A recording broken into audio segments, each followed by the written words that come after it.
You ever Googled leadership styles? I did for an article I wrote a couple of weeks ago. The link's down in the video description.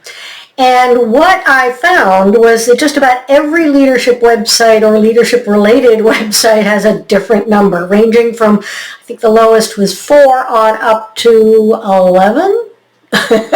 And there's only some commonality in the names. In general, they're not named the same, nor are they defined the same. So, what are leadership styles and why are they so confusing out there? My view is, and I warn you, I'm highly opinionated here. Of course, if you've seen my videos at all, you know I'm in general pretty opinionated. My view is that leadership styles are not styles at all, but rather they are tools or tool sets. All those others, you've seen them called autocratic, delegative, transactional, and so on. They're just approaches for handling certain types of situations that we all run into as leaders. And trying to adopt one of those many styles listed on all those leadership development websites just means trying to fit yourself into a box that won't match who you are. And probably won't match half the situations you run into either.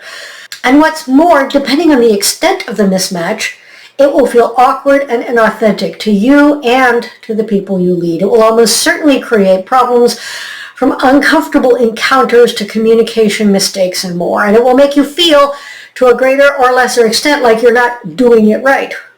Hello, imposter syndrome, right? There is only one leadership style I can get behind, and that is yours. I'll add one more that you'll see out there on that Google list on some of them. But please note that it's basically the same thing, situational. I mean, it's pretty obvious what situational leadership is, right? How you lead depends on the person or team you're interacting with, the specific set of circumstances you're dealing with, and who you are as a leader, your style.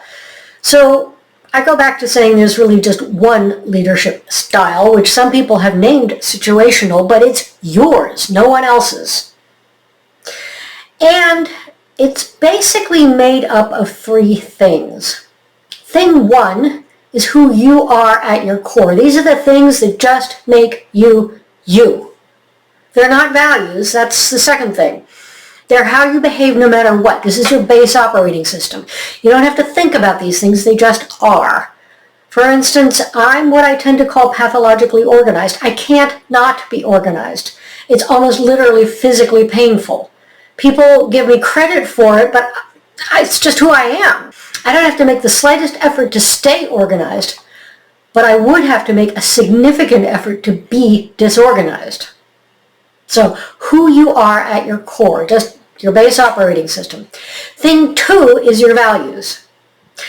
As I define values, and there are probably as many ways to define them as there are definitions of leadership style, but these are the qualities that are deeply important to you but aren't instinctive. You have to put in some effort and hold yourself accountable.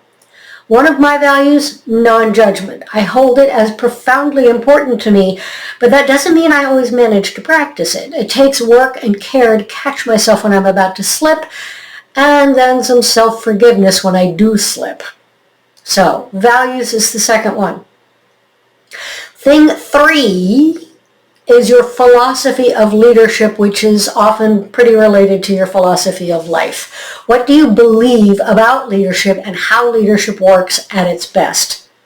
How do you differentiate leadership from management?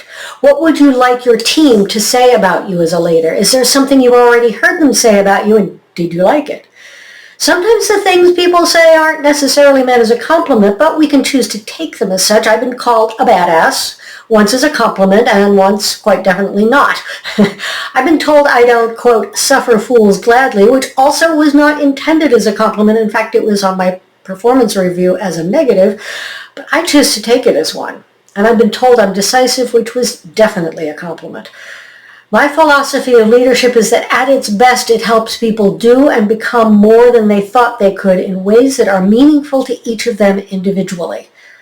So, in the end, yes, leadership is situational, and if you're going to follow a style, that's the one to follow. But please remember that you are part of all those situations, and who you are, will always, without question, have an impact on whatever the situation may be.